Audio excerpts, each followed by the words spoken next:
जय हिंद, नमस्कार आप सबों को। मैं अनिल कुमार आप सबों को वेलकम करता हूं अपने YouTube एकेसा पे। प्यारे दोस्तों, सबसे पहले माफ़ी मांगूंगा, इस मंथ पर 5 दिन मुझे समय दीजिए। मैं लाइव नहीं आ पाऊंगा, लेकिन रिकॉर्डेड वीडियो में आपको मैं ज़रूर दे रहा हूं।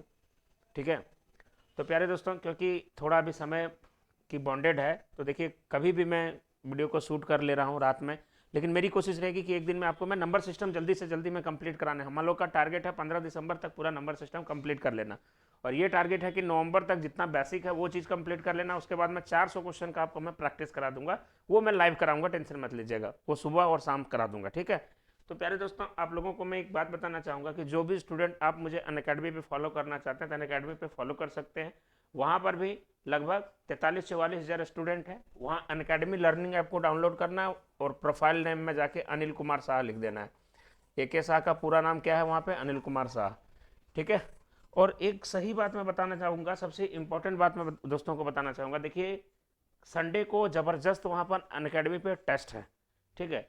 संडे को अनअकैडमी पे टेस्ट है। जो भी स्टूडेंट वहाँ पर टेस्ट देना चाहते हैं, ठीक है, जो भी स्टूडेंट वहाँ पर टेस्ट देना चाहते हैं, आप सभी दोस्तों को मैं बताना चाहूँगा, ठीक है, जो भी स्टूडेंट अनअकैडमी पे टेस्ट देना चाहते हैं वो टेस्ट बिल्कुल फ्री है। उसमें 1 रुपया भी आपको वहाँ पर चार्ज नहीं लगेगा। तो आप सभी दोस्त लोग टेस्ट को ज्वाइन कर सकते हैं। टेस्ट को ज्वाइन करने के लिए आपको कुछ भी नहीं करना है। आपको यहाँ पर जहाँ कोड मांगेगा, आपको कोड में केवल ये वाला कोड जरूर यूज़ कर लीजिएगा, और फ्री में इनरोल जरूर, फ्री में इनरोल करिए, अनिल कुमार 7488। और इस चीज़ को एकदम ध्यान में रखिएगा। ठीक है। एकदम आप सभी दोस्तों से मेरा रिक्वेस्ट होगा कि आप टेस्ट जरूर दीजिए। फ्री टेस्ट है, टेस्ट में कुछ भी नहीं है। यह टेस्ट प्रत्येक मतलब रविवार को 12 बजे होता है।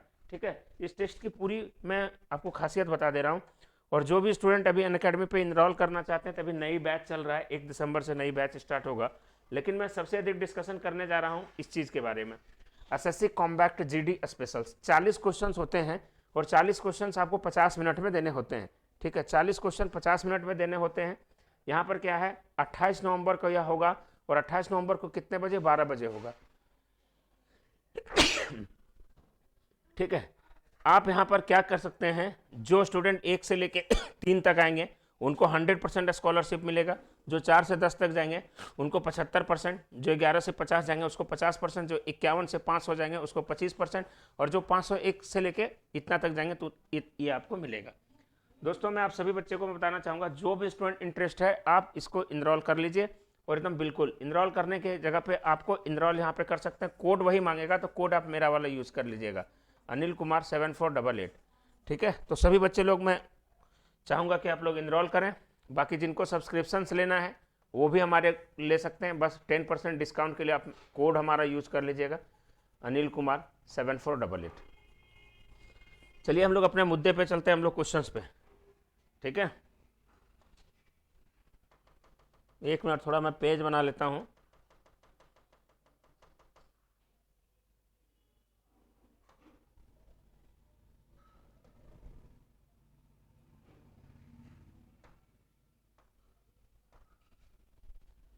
चलिए,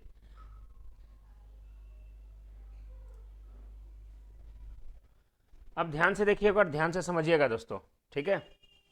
हम लोग यहाँ पर नंबर सिस्टम में पढ़ रहे हैं, और नंबर सिस्टम में क्या चीज़ पढ़ रहे हैं, तो नंबर सिस्टम में हम लोग ये चीज़ पढ़ रहे हैं।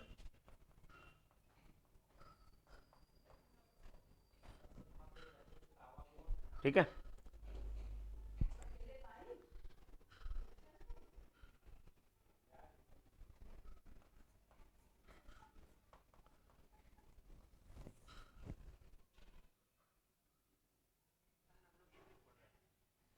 नंबर सिस्टम में सबसे पहले चीज़ ध्यान दीजिएगा, नंबर सिस्टम में हम लोग क्या पढ़े थे, तो नंबर सिस्टम में हम लोगों ने पढ़ा था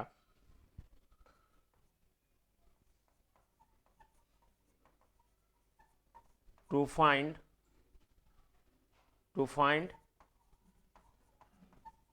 नंबर ऑफ प्राइम फैक्टर। इसके पीछे वाले वीडियो में मैंने यही चीज़ पढ़ा था, जिसे हिंदी में हम लोग कह सकते हैं अभाज्य गुणनखंडन की संख्या ज्ञात करने के आधार पर। अभाज्य गुणनखंड की संख्या ज्ञात करने के आधार पर आज हम लोग यहाँ पर जो पढ़ने जा रहे हैं, अभाज्य गुणनखंड की संख्या ज्ञात करने के आधार पर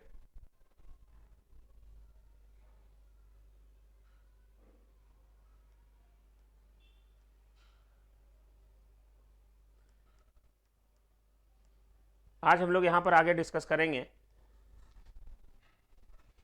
ठीक है।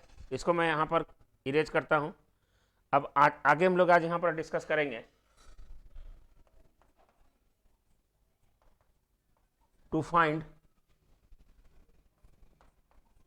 The number of factors. Hindi में इसे कहते हैं, हिंदी में हम लोग इसे कहते हैं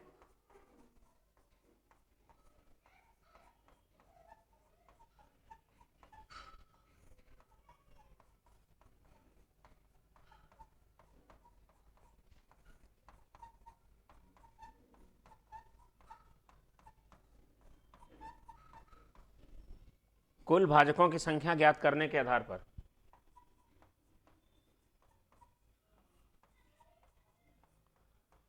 मेरे समझाने का मतलब को समझने का प्रयास करिएगा। जैसे क्वेश्चंस में यहां पर दे देगा तो 4 के कुल कितने प्राइम फैक्टर हैं, तो 1 है, 2 हैं, 4 हैं। तो यहां पर बोलेंगे कि टोटल नंबर ऑफ फैक्टर जो है,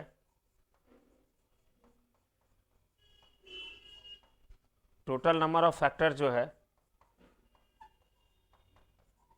वो कितना है, तो 1 2 3 है, 3 है total. Total number of factor कितना है, 3 है। उसी तरीके से मैं अगला एग्जांपल्स अगर मैं लेता हूं, जैसे अगला एग्जांपल मान लीजिए ले लिया 12। 12 को किससे किससे भाग दे सकते हैं, 1 से दे सकते हैं, 2 से दे सकते हैं, 3 से दे सकते हैं, 4 से दे सकते हैं, 6 से दे सकते हैं और फिर 12 से दे सकते हैं। तो कहने का मतलब यहाँ पर टोटल नंबर ऑफ फैक्टर कितना है, तो 6 है। यहाँ पर टोटल नंबर ऑफ फैक्टर कितना है,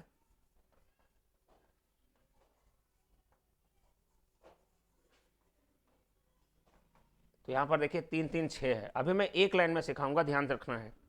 अभी एकदम आराम से पहले सीखिए, बेसिक सीखिए। अब हम आगे बोलेंगे सर 16 का बताइए।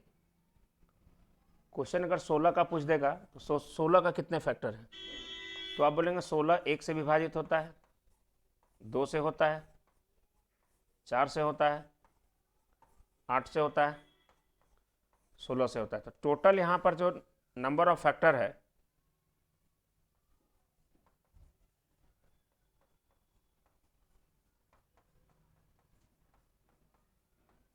टोटल नंबर ऑफ फैक्टर जो है वो कितना है, 6 है।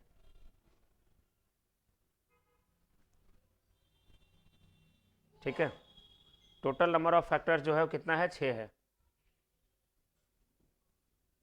एक मिनट बच्चों, बोर्ड थोड़ा अपडेट मांग रहा है, ये हो जाएगा सही तुरंत।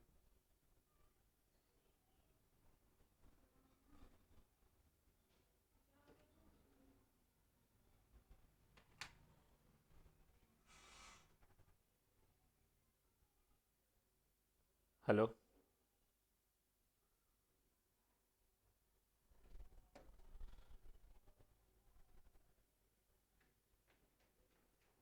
तो यहां पर ध्यान से देखेंगे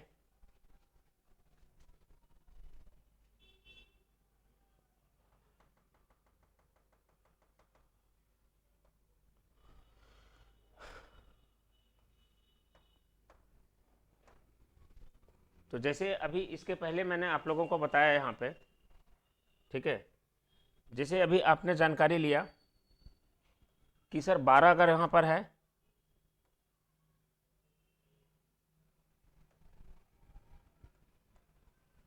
तो 12 का टोटल फैक्टर कितना था, 1 था, 2 था, बोर्ड थोड़ा अपडेट हो गया ना जिस कारण से थोड़ा मैं रिपीट कर दे रहा हूँ, 4 था, 6 था, 12 था।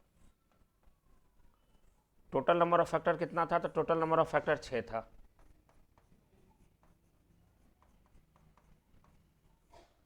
टोटल नंबर ऑफ फैक्टर कितना था, तो 4 था, है ना। 6 था, 1 2 3 4 5 6,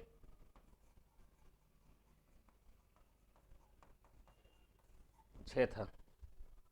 ठीक है, इसके बाद मैंने यहां पर लिखा था कि सर 16, इसलिए मैं ये बेसिक बता रहा हूँ ताकि अभी आपको मैं जब मैं इसका मैं लॉजिक बताऊंगा तो आप तुरंत समझ पाएंगे।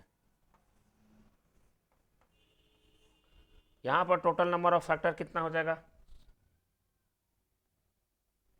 तो यहां पर टोटल नंबर ऑफ फैक्टर जो हो जाएगा,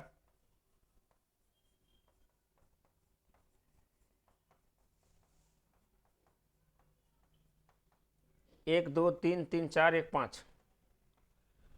ठीक है, एक चीज और ले लेते हैं, एक एग्जाम्पल, उसके बाद आपको मैं डायरेक्टली लॉजिक पे लेके चलूंगा। ले लेते हैं 32।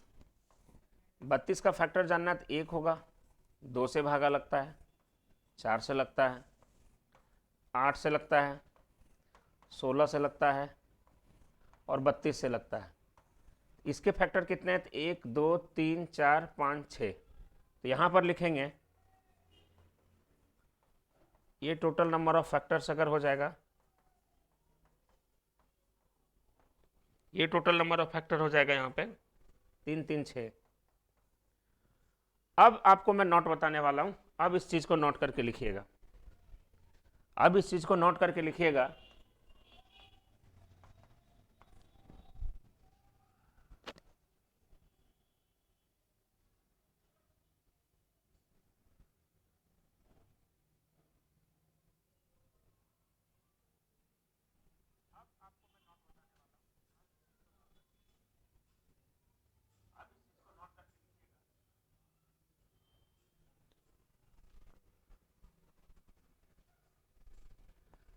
यदि कोई संख्या, यदि कोई नंबर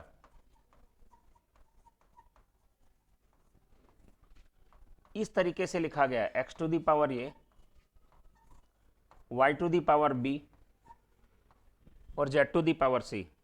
यदि कोई संख्या x to the power a, y to the power b और z टू दी पावर अगर c के फॉर्म में लिखा गया है, तो यहां पर लिख सकते हैं then total number of factors. अगर टोटल नंबर ऑफ फैक्टर्स है यहां पर अगर निकालेंगे तो टोटल नंबर ऑफ फैक्टर क्या निकालेंगे, मेरी बात को समझने का प्रयास करिएगा। जो पावर दिया रहेगा उसमें एक को जोड़ देंगे, फिर गुना कर देंगे, b हो जाएगा, फिर b में एक को जोड़ देंगे, फिर उसको गुना कर देंगे, c हो जाएगा, c में एक को जोड़ देंगे, फिर उसको गुना कर देंगे।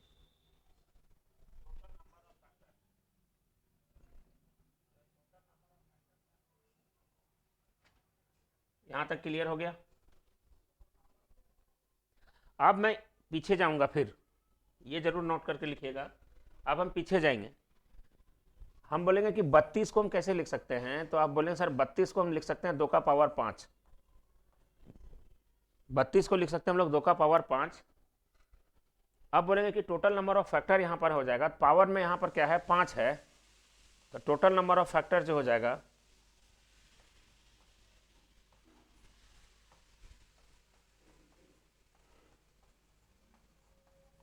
इसका पावर 5 है, तो 5 में से अगर हम एक को जोड़ देंगे तो 5 और 1 कितना हो जाएगा, 6 हो जाएगा।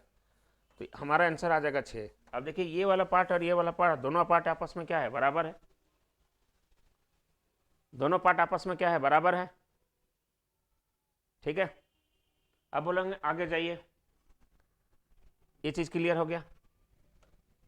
अब क्वेश्चन दे देगा 16, हम बोले 16 को क्या लिख सकते हैं, तो आप बोलेंगे सर 2 का पावर 4 लिख सकते हैं। तो यहां पर टोटल नंबर ऑफ फैक्टर कितना होगा, तो यहां पर टोटल नंबर ऑफ फैक्टर कितना होगा, तो पावर में 4 है, 4 में से एक को जोड़ दो, तो 4 और 1 कितना हो गया, तो हम बोलेंगे सर 5। तो देखिए डायरेक्ट एक लाइन में निकल गया। तो जो संख्या ये संख्या ध्यान रखना है, ये संख्या प्राइम नंबर होना चाहिए।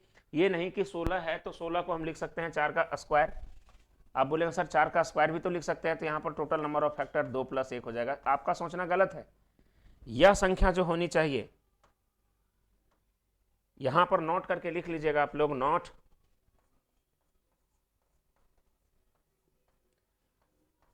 X Y Z all are prime number. क्योंकि फैक्टर जब भी निकलता है तो वो प्राइम नंबर में ही निकलता है, इस बात को ध्यान रखना है। ये कभी भी इवन नंबर नहीं होगा और कंपोजिट नंबर नहीं होगा। ठीक है। अब इसके पीछे आप लोगों को 12 वाला मैंने बताया था, हम बोल सकते हैं 12 को लिख सकते हैं सर 4 गुने 3। अब 4 को भी हम लोग लिख सकते हैं 2 का स्क्वायर गुने 3। अब ये देखिए ये दोनों अभाज्य संख्या आ गया, तो टोटल नंबर ऑफ फैक्टर अगर यहां पर निकालेंगे,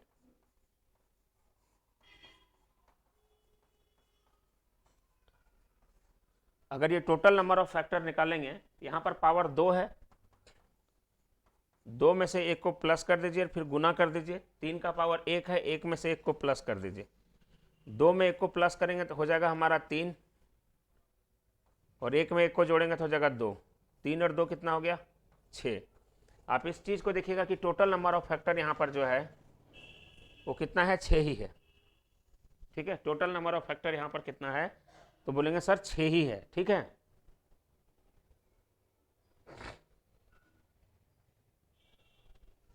तो ये चीज़ यहाँ से निकल जाएगा कि टोटल नंबर ऑफ फैक्टर जो है वो कितना है? 6 है। हाँ बोलिए। नहीं,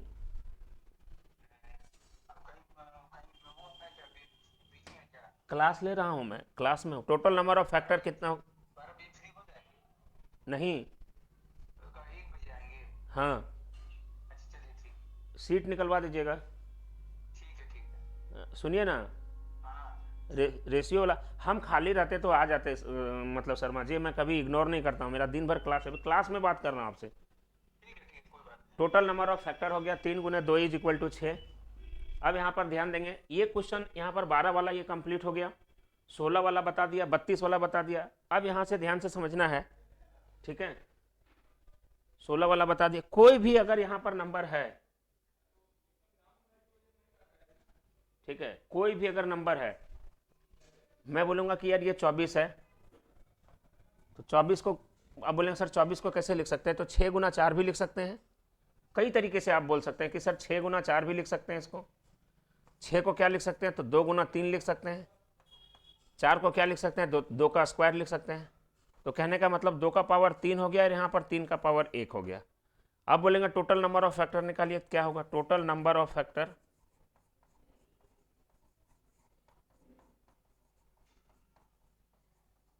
टोटल नंबर ऑफ फैक्टर निकालेंगे तो 3 प्लस 1 यहाँ पर 4 हो जाएगा, और यहाँ पर पावर 1 है, तो 1 प्लस 1 इज इक्वल टू 2 हो जाएगा। 3 और 1 हो जाएगा 4, और यहाँ पर हो जाएगा 2। टोटल देखेंगे तो 4 गुना 2 इज इक्वल टू हमारा आंसर आ जाएगा कितना? 8। तो टोटल नंबर ऑफ फैक्टर हो जाएगा यहाँ पे 8। ठीक है, टोटल नंबर ऑफ फैक्टर हो जाएगा कितना? 8। क्लियर है? यहाँ तक किसी बच्चे को कहीं पर भी कोई समस्या नहीं है? अब आगे अगर चलेंगे क्वेश्चंस में, नेक्स्ट देखते हैं कि सर क्वेश्चन अगर ऐसे दे देगा 121 गुना 32, तो 121 को अगर हम देखेंगे तो ये 11 का होल स्क्वायर लिखेंगे और यहाँ पर लिखेंगे 2 का पावर 5। तो अब यहाँ पर टोटल नंबर ऑफ फैक्टर, अगर यहाँ पर टोटल नंबर ऑफ फैक्टर्स अगर निकालते हैं, मेरे बात को ध्यान से समझिएगा दोस्तों। देखिए ये दोनों प्राइम नंबर है, दैट मीन्स हमारा सही है। तो यहाँ पर पावर कितना? 2 है, 2 में से 1 को प्लस कर दीजिए 3, यहाँ पर पावर 5 है, 5 में से 1 को प्लस कर दीजिए 6। अगर देखेंगे तो यहाँ पर 3 plus 6, 3 plus 6 is equal to हमारा आंसर आ जाएगा 18। तो 18 हमारा राइट आंसर होगा। कहीं पर किसी भी बच्चे को कोई भी दिक्कत नहीं होना चाहिए। हम आगे बढ़ेंगे, हम बोले सर 125 गुना 32 गुना 125 गुना 32 गुना 18 कर लीजिए। तो हम बोले यार 125 को हम लिख सकते हैं 5 का क्यूब, और 32 को लिख सकते हैं 2 का पावर 5, 18 को लिख सकते हैं 9 गुना 2, 9 गुना 2 मतलब 3 का स्क्वायर गुना 2। अब यहाँ पर देखेंगे, इसको अगर हम चेंज करेंगे तो हो जाएगा 5 का क्यूब, ये हो जाएगा 2 का पावर 5, 5 और 1 यहाँ पर है ना, तो 2 का पावर 6 हो जाएगा, गुने 3 का यहाँ पर हो जाएगा 2। अब यहाँ से टोटल नंबर अगर फैक्टर निकालेंगे,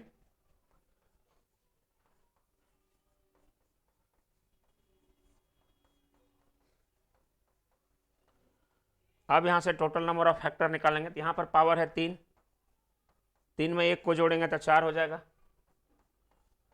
6 में 1 को प्लस करेंगे तो 7 हो जाएगा, 3 का स्क्वायर 2, 2 में से अगर 1 प्लस करेंगे 3 हो जाएगा। तो यहाँ से देखेंगे तो ये हो जाएगा 4, ये हो जाएगा 7 और ये हो जाएगा 3, 4 सत्ते 28, 28 3 84। तो ये हमारा आंसर आ जाएगा 84।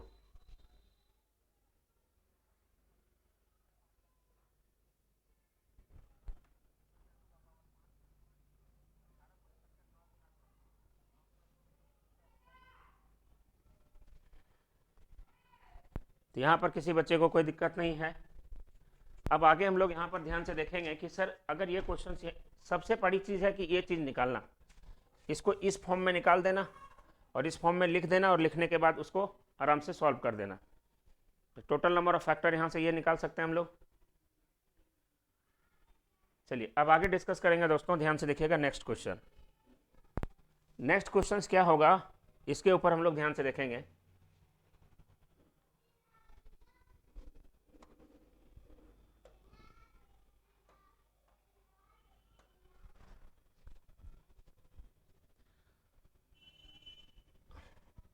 अब क्वेश्चन अगर ऐसे अगर आगे जाएगा कि सर 132 गुना 125 गुना 16 गुना 12, इस तरीके से भी लिख सकते हैं। इसका बोलेगा कि टोटल नंबर ऑफ फैक्टर कितना होगा। सबसे पहले इसको हम लोग लिख सकते हैं 11 गुना 12, 125 का 5 का क्यूब, 16 का 2 का पावर 4 और 12 को हम लोग लिख सकते हैं 4 गुना 3। और एक चीज़ ध्यान देना कि 12 को वैसे भी लिखा जाता है 2 का स्क्वायर गुना 3। तो यहाँ पर देखिए ये 11 हो गया, 2 का स्क्वायर गुना 3 का पावर 1 गुना 5 का क्यूब गुना 2 का पावर 4, 4 को हम लोग लिख सकते हैं 2 का स्क्वायर गुना 3। अब टोटल देखिए कि यहाँ पर 11 कितना बार है, तो 11 एक बार है, 2 यहाँ पर 2 बार है, यहाँ पर 4 बार है, यहाँ पर 2 बार है। तो 2 का पावर 2 और 4 6, 6 और 2 8, 2 का पावर 8 हो जाएगा। 3 यहाँ पर है एक बार, यहाँ पर है एक बार, 2 बार हो जाएगा। तो 3 कितना बार है, तो 3 2 बार है। 5 कितना बार है, तो 5 का पावर 3 है। अगर टोटल नंबर ऑफ फैक्टर निकालना है, टोटल नंबर ऑफ फैक्टर निकालना है, तो यहाँ पर 1 है तो 1 को हमको 2 मानना पड़ेगा। 8 है, 8 में 1 को जोड़ेंगे 9 होगा। 2 है, 2 में से 1 को जोड़ेंगे 3 होगा, और 3 है तो 1 को जोड़ेंगे तो 4 होगा। दोनों 18 18 3 54, 54 गुना 4 216। तो यहाँ पर बोलेंगे कि टोटल नंबर ऑफ फैक्टर इसका जो होगा, इसका टोटल नंबर ऑफ फैक्टर जो होगा, ये टोटल नंबर ऑफ फैक्टर कितना हो जाएगा। तो आप बोलेंगे sir total number of factor इसका हो जाएगा 216।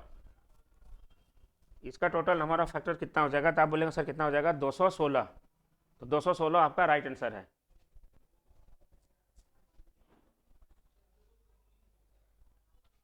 तो इसी तरीके से आपके पास जितने भी क्वेश्चन दिए जाएंगे, आप इस प्रकार से क्वेश्चंस को कर सकते हैं। कहीं पर भी कोई भी समस्या नहीं होगा। और कोई भी समस्या अगर आपको होता है तो प्लीज़ आप कमेंट करके ज़रूर बताइएगा, ठीक है। एक जाते जाते एक लास्ट क्वेश्चन देखते हैं, इसको कमेंट में आप लोग आंसर डाल दीजिएगा, ठीक है। हम क्वेश्चन में लिख दे रहे हैं सर 125 गुना 7 का पावर 3 गुना 2 का स्क्वायर गुना 16 गुना 24 गुना 17 गुना 13 गुना 19, इसका टोटल नंबर ऑफ फैक्टर कितना होगा।